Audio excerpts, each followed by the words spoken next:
napakaraming mga naliligo kahit na ano na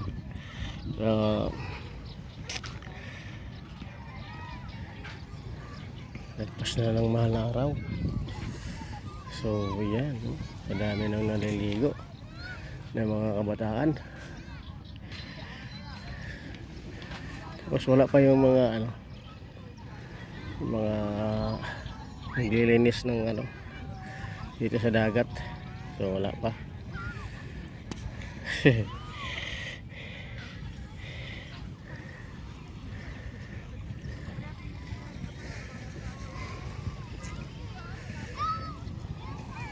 Yan, yung mga kung makikita nyo guys, mga karamihan mga kabataan ang naliligo kasi nung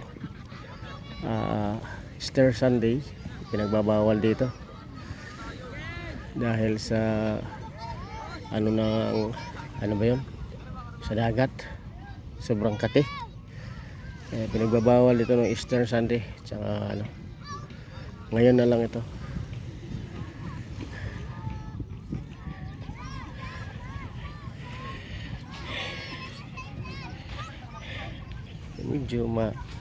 Medyo maaliwalas na rin, medyo malinis na rin yung mga dagat.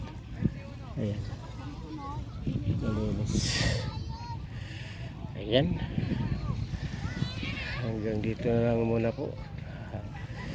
Ako po si guys Tamway Shooter. Ayan. Yun.